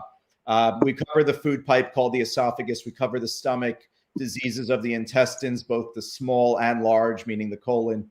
We take care of the liver. We take care of the pancreas. One of the best parts of my job, and the reason that I went into being a gastroenterologist, is my ability to prevent colon cancer. It's one of the few cancers that we can prevent. So when we do a colonoscopy, we look through the colon with a tiny little camera, I'm able to reduce someone's risk of cancer or dying of colon cancer by removing polyps. And it's a really gratifying part of my job. We take care of other things like hepatitis B and hepatitis C. We take care of other types of cancers, your heartburn, your reflux, diarrhea, constipation, and many other aspects of digestive care. What about flatulence? Do you take care of flatulence too as well? Or? Yeah. we cover that too. People come in all the time complaining of gas and bloating. But I didn't say gas. People don't know what do you mean by you can't have flatulence without passing the gas. So you have to have some form of gas. Hey Doc, he has a problem with that. That's why he brings it up. That's why we're all in separate rooms right now. That's why we're not in the studio tonight. No, in all seriousness, so how does one develop that? Because and what makes it smell so not so good? There's very few chemicals or types of gas that we release, and it's the amount of sulfur and other types of gases that are in our flatulence. And when there's higher proportions of that, it tends to smell unpleasant, as many would say. It often could depend on the types of foods that we're eating. It's usually not a disease, although there could be diseases that are associated with, excessive flatulence or discomfort. Sometimes patients with celiac disease, lactose intolerance is a big one. There are some other types of food intolerances and infections that can cause something to be really awful. But in general, flatulence and gas and bloat is not a disease itself. It's just a symptom of probably some of our dietary habits. And so that can be easily remedied, or no? Like the old song. What are we talking about flatulence for? What? Hey, listen, you'll be surprised. A lot of people suffer from that. I would say on my average day in my office, which is where I see patients, on the outpatient side, not the acutely ill in the hospital, I would say a good 15% are there to complain about gas. See? Yeah, it's not uncommon. More gas, but not farting, Roderick. Oh no, 100%. It's the same thing. Yeah, he just don't want to use that word, but that's what it is. Right. Men and women alike, they come in and hi, why are you here today? And basically my girlfriend said it, I smell, my boyfriend said I smell, or I can't sit in my class because I'm passing wind all the time. What's wrong with me? And oftentimes with changing the diet up, we get to a resolution. But rarely it could be a disease that needs to be treated. Okay. What is one warning that you give to black men? Let's start with black men, then we go to black women, white, go down the races as your gastroenterologist. Yeah. Well, I think what is somewhat unique and in a bad way is that colon cancer tends to be found, and colon polyps tend to be found in a more advanced state in the black population, black men and women.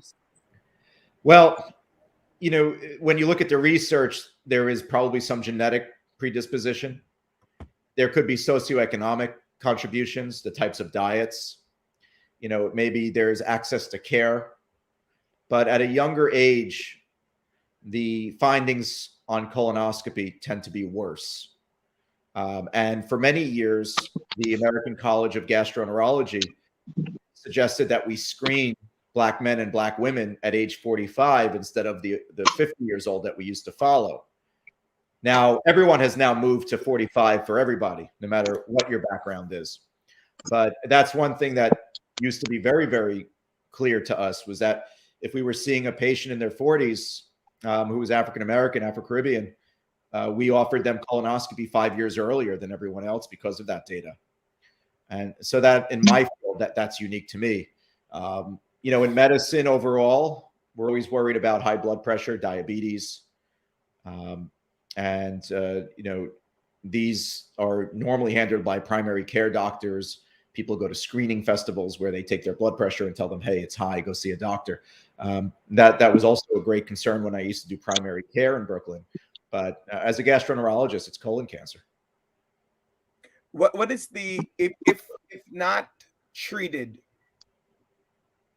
you say it's one of the easier cancers to capture, and maybe can remedy because you can do why would you suggest to our audience out there not to do a colonic or whatever those things are and do the colonoscopy instead? Although Kamala Harris became the first female president, while Joe Biden did his colonoscopy. But why I'm just saying that because people have fear, the fear factor in terms of going under anesthesia. So they do these different types of what they call cleansing. What, as a doctor, tell us about that. Well, I think you put it into perspective now that I realize that it's because of us gastroenterologists that we got our first Black female president now. Yes, it is. Yes. I hope you knew that. I'm even more proud of what I've accomplished in my life right now. I didn't realize that, but that is true. Joe Biden went to get his colonoscopy a few months ago, and obviously when he goes under sedation, someone has to take over, and she took over. And that's a big point. Colonoscopy is done under sedation. You don't feel anything. It's 15 minutes. Colonics and colonoscopy are apples to, I don't know, potato chips. You can't compare them whatsoever. They're not even apples to oranges. A colonic is basically an enema, and generally not something that's recommended by the medical profession.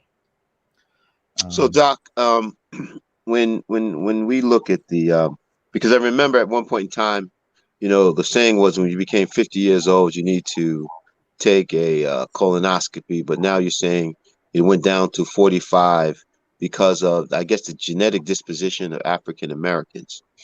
But a lot has to do, that is a direct correlation to the diet and the food, but also the food deserts that exist in these minority communities when it comes to eating wholesome foods, fruits and vegetables, thing of that nature that really can have an impact upon your whole your digestive tract. Yeah. So for everybody now it's 45. Yes. So for African Americans it was 45 for a while, and everyone else was 50. Now everybody is 45. The guidelines have changed, and yes, there is some evidence that poor diet, meaning maybe a diet high in saturated fats. Right, exactly. These are higher risk foods. Maybe they're contributing. There is evidence to show that people who are eating a high fiber diet, more of a plant-based diet, have a lower risk of significant health effects like blood pressure, diabetes, and cancer. So is there an issue with educating certain populations, or is it an issue of economics? Is it an issue of culture? But we certainly have people who are eating bad foods quite a bit, especially when they're younger. And this likely contributes to the rise in cancers. It should be known that 25% of the colon cancers today are under the age of 50. Wow. But what's even more interesting is, like, when I was younger, my parents always made sure we take laxatives to clean our systems out. And I think a lot of families have gotten away from that. Meaning take a laxative. Because I know my father used to make us take Centipads, and basically to clean us out. Is that a good thing to do? So I don't think we have good scientific evidence to say that you must treat constipation because it lowers cancer risk. And if we had a paper that really proved that going to the bathroom every day reduced the risk of cancer, we'd be out there pointing this out, and certainly the laxative companies would be having a field day. But that brings us back to what generally keeps people going in a healthy manner every day or every other day, which is what we consider normal. And that's a high fiber diet. So eating your fruits and vegetables, maybe having wheat bran in the morning and having a salad for lunch and a salad for dinner with some healthy protein or, some other food products, less red meat. You're certainly going to go to the bathroom better when you're on a high fiber diet. And so, yeah, I remember my grandma bringing me these little chocolate laxatives when I was a kid, and I had no idea why. And obviously I figured it out what it was supposed to do after I took it. But it was traumatizing. And is there evidence to prove that taking a laxative or going every day will reduce your risk of cancer? No, we don't have that. Certainly there could be an article that comes out that proves it, but the high fiber is what's going to keep you regular. Chris asked, is a colonic considered dangerous in your field? Yeah, I think it is. Number one, it's generally administered by a non-medical professional. So there's very few people out there that are allowed to prescribe you a drug or a medical treatment. That would be a physician. In certain areas, it could be a nurse practitioner. It could be a physician assistant under proper supervision. No one else is allowed to tell you what to do with your body in terms of medications and certainly procedures that instill medications. Now, I have a question in regards to, I know my kids love this spicy potato chip that's out, all these spicy foods. How does that affect your gastro? Because they're eating, I can't remember the name of the chip, but it's just like, my son loves it too. He's like, yes, I'm worried about that. Should I be concerned that they're eating this in the morning, at night, like all like Tati chips or something like that? Taki, that is the devil itself. It's just like that hot pepper you put on your food. What's the difference? The hot pepper you put on your food, Dr. Brian and Roderick, what's the difference? Right. Pepper like that. How is that? I do. I actually eat pepper like that. No, I do. How is that a problem? Could it be a problem, or am I just an over-concerned parent? So over-concerned parent. I can't tell you how many times I diagnose somebody with an ulcer in their stomach, and their boyfriend or girlfriend immediately points to them and says, it's the spicy food you're eating. And we don't have any proof that eating a spicy meal causes diseases. It may worsen symptoms if you have reflux or if you have stomach issues or other diseases, because it may be stimulating you in some way or another. It may be causing you to feel uncomfortable. We know that certain foods cause heartburn to get worse, like spicy foods and anything that has mint or chocolate, caffeine, nicotine. These are products in foods or cigarettes that certainly make diseases worse, like reflux. And so, while we don't like our kids eating junk food and all that, I really don't have any data to say that eating a spicy meal is going to make you sicker in the future. Now, what about oranges? I know that I have family members who have ulcer and they can't eat citrus food.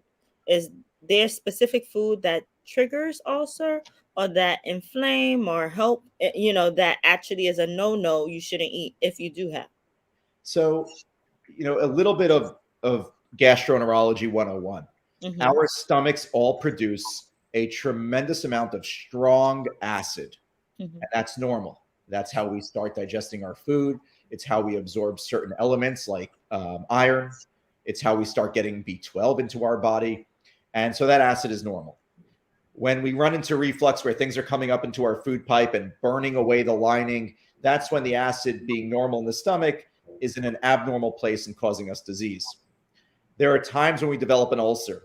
And in America, the most common causes are an infection with a bacteria called H. pylori, which about 40% of the people have, or taking medicines like Advil. Where do you get that? Where do you get that bacteria from? We don't know exactly. It's probably either foodborne. We get it when we're children, most likely from fecal oral routes, meaning someone touches their behind in the play box, then they touch a toy. We touch the toy. We touch our mouth. And so those are the causes of ulcers.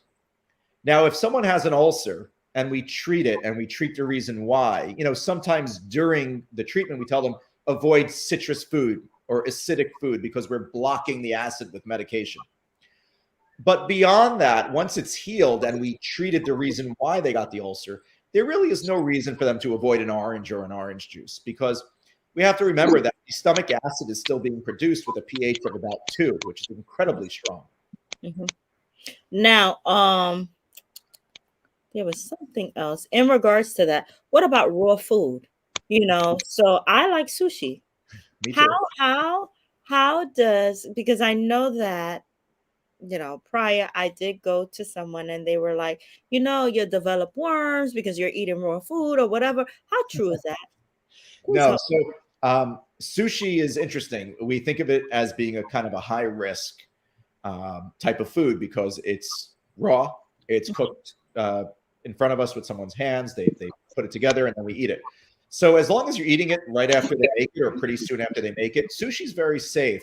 The fish is frozen to a very, very cold temperature when it's caught.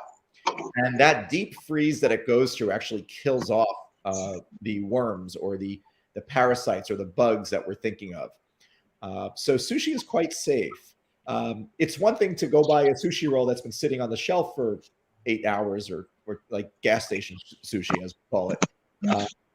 And I'm not too concerned. I'm a gastroenterologist, and I'm a big sushi fan. So. Okay, good. This is eat your sushi. Can I eat sushi? So it's tough to say when you get into someone's specific medical history, and there are certain people who should avoid raw or undercooked foods, and we see that on the menu in restaurants sometimes. And those are people that are immunocompromised or pregnant. So if you're pregnant, you want to avoid certain things. Well, I'm about 6 months in, so no. Pregnant or? Yeah, pregnant. No, the other cause. Yeah. So if someone's on chemotherapy or they're on immunosuppression, they have to have a conversation with their doctor, depending on what they're on. That if they're immunocompromised, then they want to avoid high risk foods like shellfish or oysters or meats that are undercooked. So that's something very specific to immunocompromised patients. They have to have a conversation with their doc to see what they can and can't eat. Okay, interesting. That's good to know. There's let me see. There was a question, Joanne. I'm sorry. Wait, there was a question. Going back to the yes, I do have a question. What about a 3-month-old baby? How do you take care of her and yourself if she gets COVID?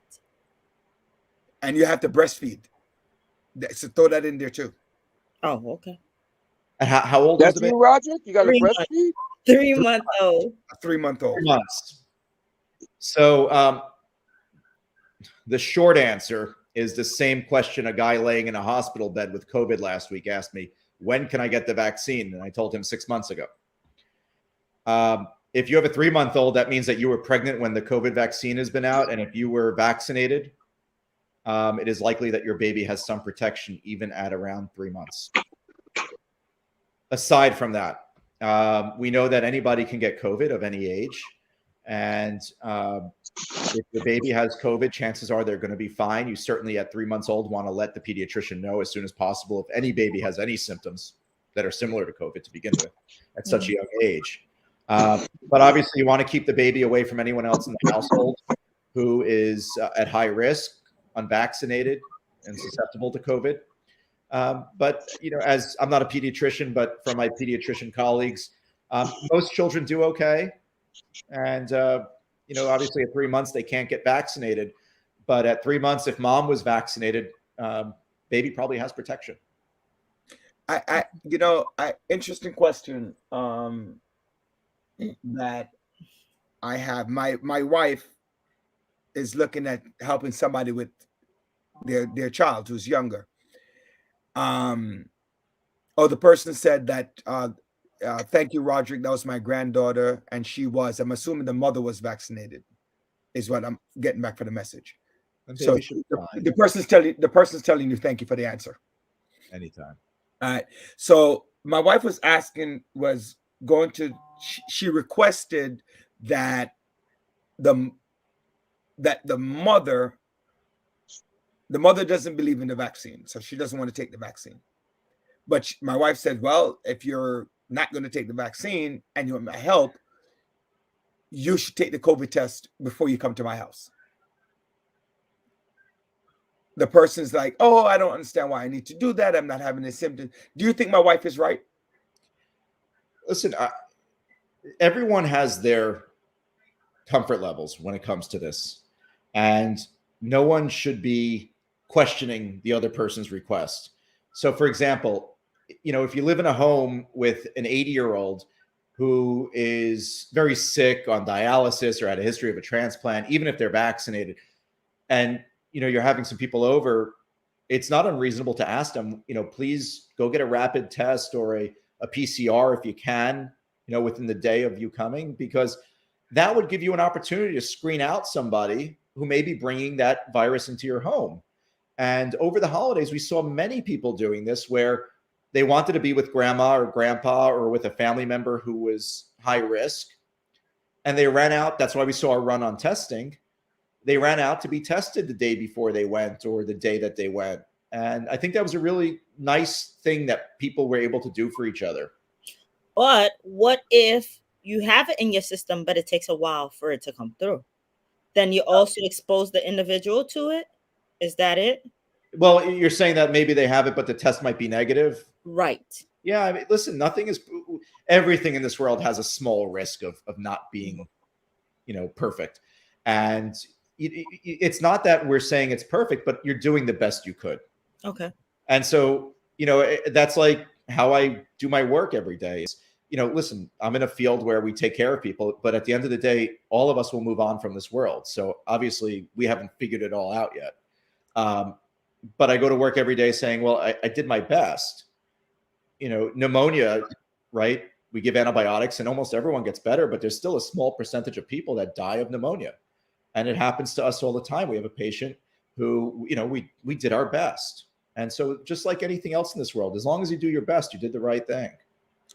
On the COVID question, sometimes you go in, you have no effect. However, you still show up that you're negative. How long does it normally take for COVID to leave your system? Do you have an idea about that? No, it's a really good question. The rapid tests right now, there's a window to where they're accurate. And then you have the PCR, which is really the gold standard test right now, which is very accurate, somewhat too accurate to the point where if you have just a little bit of viral particle in your nose when they swab you, it'll be positive. So there's the chance of shedding this virus for a week, 10 days, maybe longer. And there are certainly some patients who may shed this virus for even longer, particularly the elderly or people who have weak immune systems, where they may not be able to clear this as quickly. They may look well, they may feel well, but they're still shedding the virus longer than we would expect. And so can they infect you? It's possible, but less likely. I asked that question also because I personally took the rapid test and the PCR. The rapid came back negative and the PCR came back positive. Right. Yeah. But then the requirement is not the PCR, it's the rapid. Right.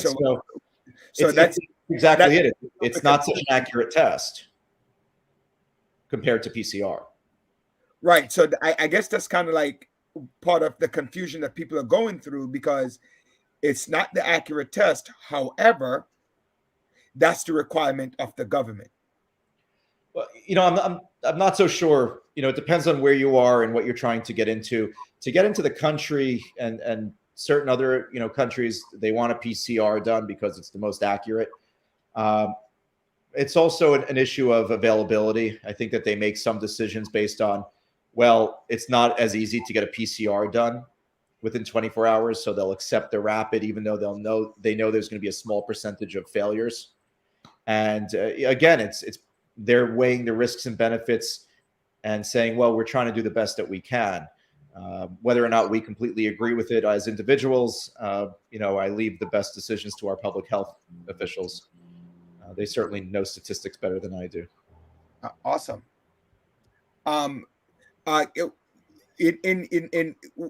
In your last couple of minutes, what advice are you going to give to some people out there as the gastroenterologist about their own health? So you're going to tell somebody to come do what? So, from a gastro standpoint, everyone's always interested in diet and, what diet is for me, what diet should I follow? And despite all of the research and all of the papers and all of the books that have been written in Barnes and Noble and on Amazon about different diets, there really isn't great data that applies to everybody that says, hey, listen, eat this diet, you're going to avoid everything in this world. We know it's not true. But let's take a step back from where we are as a country. 60% of our country is overweight. The majority of our country is overweight. And the best diet and the best, food that I can recommend to people is cutting back our calories to a healthy number, to eating more of a plant-based diet, natural whole foods, doing more of our own home cooking as opposed to fast food, and to meals that are produced and, able to be preserved for years on a shelf, less red meat, and exercise. Because the best thing that I can recommend is to get our country back to a normal weight. We know that being overweight is associated with cancer. It's associated with diabetes, blood pressure, heart disease, the metabolic syndrome. And so if we can just convince our listeners or advise our listeners to eat the right number of calories, the right type of calories, less alcohol, no smoking, and institute exercise, we could do a whole lot for our country. And that doesn't involve taking any pills or potions or powders or supplements or any other garbage out there. If we just did or colonic. Yeah, or a colonic. Hey, Doc, my cousin has a question. Teresa Sanders. She says, does the vaccine change the DNA in the body? No, it's impossible. You hear that, Teresa? It's impossible. Actually, John, if we were able to change DNA in the body this easily, we could cure a lot of diseases. That brings me to a question. Thank you, John, for reminding me about this question. There are people out there who said that the virus was created in the lab. What is the likelihood that is true? As a scientist, I always want pure facts, right? You don't want your doctor making stuff up out of the blue to treat you for a disease.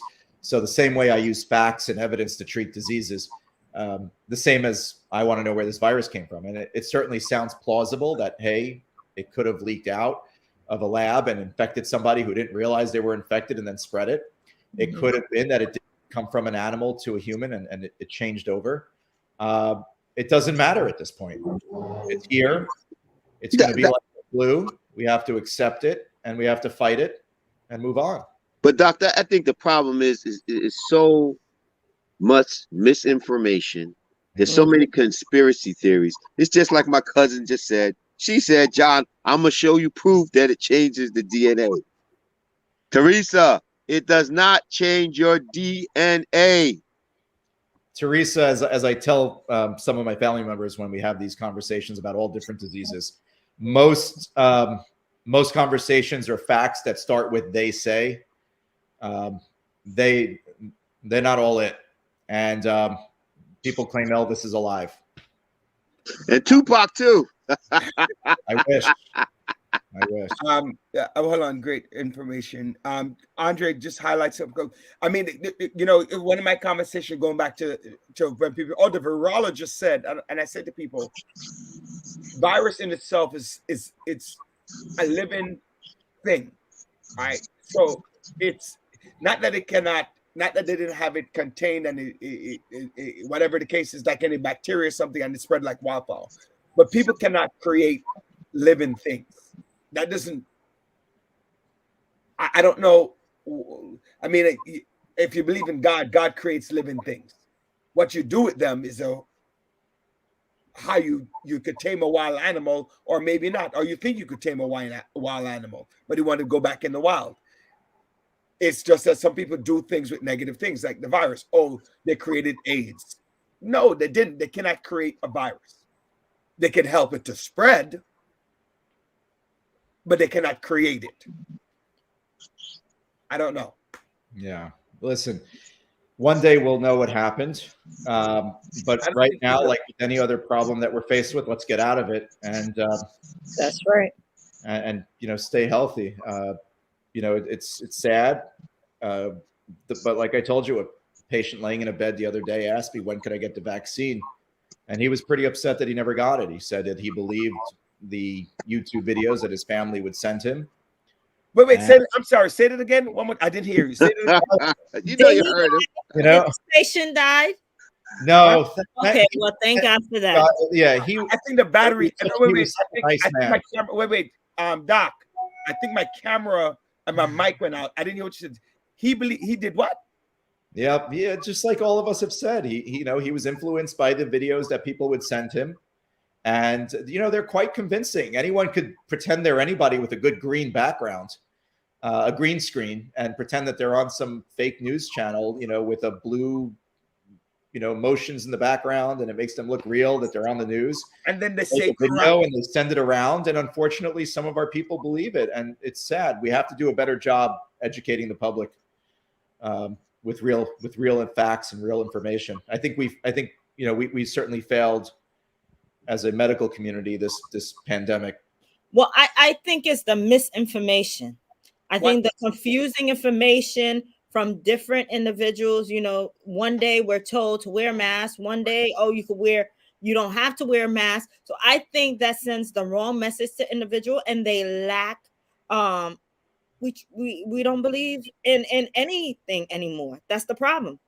But I don't know that the idea of the virus, the coronavirus itself. When you are skeptical already and you have misinformation, what I'm saying, it's two different things, fear. Right? It's two different things. I don't know that any misinformation has gone out about the virus itself. I think how you protect yourself against the virus, that information, like you said, 10 days versus 5 days, wear a mask, take the vaccine, take the booster, and those kind of things. But I don't know that there has been misinformation about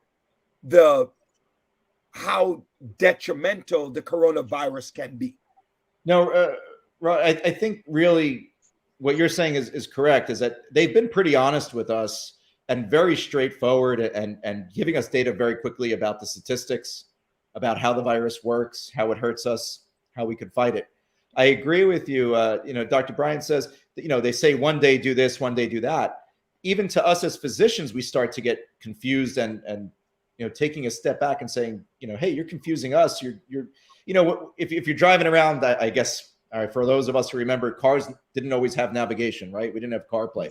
So you would get to a street corner in a town and you were trying to find somewhere. You'd ask somebody, hey, how do I get there? And he would tell you, make 2 rights, 2 lefts, and you'll be there. Next thing you know, you're back in front of the guy. Right.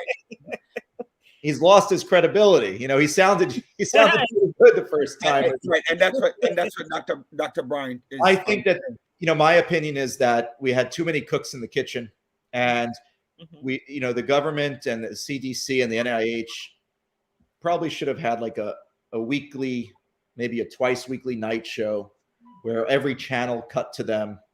And in America, for an hour or 2 hours, they went over everything they learned this week. And this is what we're going to do this week. And if they're going to change, explain more, and maybe have forums like you and I are having, where it was set up that, hey, we know that on Thursday nights, we're going to get our Corona sitcom or whatever it's going to be. Right. Give us that. Probably like the village does, to give the audience a chance to interact with the questions, so they can ask questions and get answers, like Joanna, because Joanne's point is very real. You are confused. Wear masks, don't wear masks, 10 days, 15 days, 14 days. You put on the news channels and they've got 15 different doctors a day giving their opinions. And so it's overwhelming. It is definitely overwhelming. Information overload. Yes, Doc, I want to thank you so much. I know you'll be back on because you're on our Rolodex in a couple. Thank you. To talk more as they introduce the 4th booster. to talk about that. I want to appreciate the knowledge you give to people about protecting themselves and eating better. So thank you so much, Dr. Braha. And I'm not going to answer any phone calls about what's your number and how to, I'm not going to answer those questions anymore. And Janice Lyons, make sure I mention she's her. the best. Yeah, so make sure that listen. I thank you guys for bringing out all this information to the public and giving them a chance to interact. It's information, and good information is key. And at the end of the day, get your vaccine and get your colonoscopy if you're over 45. All right, awesome. We've been talking to Dr. Braha, who's the chief medical doctor for gastroenterology at Mount Sinai. Does have his own office in Brooklyn. You can reach out to him. You're looking for gastroenterology is one of those doctors, those specialists that they're hard to come by. Not only does he have a great personality, but he's also very knowledgeable. So again, thank you, Dr. Braha. Wait. Before you leave, the colonoscopy is not only for male, it's for female as well, correct? Colon cancer doesn't really discriminate between men and women. Okay. Everybody over the age of 45 needs to come in and see a gastroenterologist. Okay. And it's also earlier if you have colon cancer in your family. Yeah. If you have a history of colon cancer. That's right. Okay. Thank you so much. Thank you very much. All right. Bye. So Dr. Braha, as usual, is awesome for the information that he brings. Just remind everyone that we're brought to you by the Parent University, and it's about single parenting and how to help you to guide you through things that you might need as a single parent. So a personal course curriculum is on personal development, mindful parenting, support seminar. We have financial management and financial literacy as well, nutrition, wellness, also legal assistance. You want to do the will, you want to do your tenant, you want to find a question about landlord, resume writing, and cover letter. So please reach out to the Single Parent University, which will start next in February. 646-779-6767. And this is for anybody who's in the New York City area and is able to attend. Again, it's free and they'll help you provide you with transportation. Going back to a lot of things we were talking about, John and Joanne, one of the things is New Year's resolution, right? Maybe we don't have enough time for that. We'll touch it next week. We're definitely going to have that conversation next week because this is time where people make New Year's resolution. But I want to just say this before we get off. Start your financial statement now. Right? Start your financial statement now. Start putting that money away. You'll be surprised how much $2 a day or $10 a week, how far that will grow. We'll start with that. When you make the resolution about making financial independence, you're going to start there. Put away that $2 a day, the $10 a week. That is very helpful. And wealth. Thank you. So happy birthday to everyone. Blessings. And we'll see you next Thursday. Peace and blessings. Viewing the village. Bye. Viewing the village, where we're dedicated to empowering the community to live a healthy, safe, and financially through education, each one of us to helping each one of us to realize their dreams at any age, at any point, starting from today. God bless.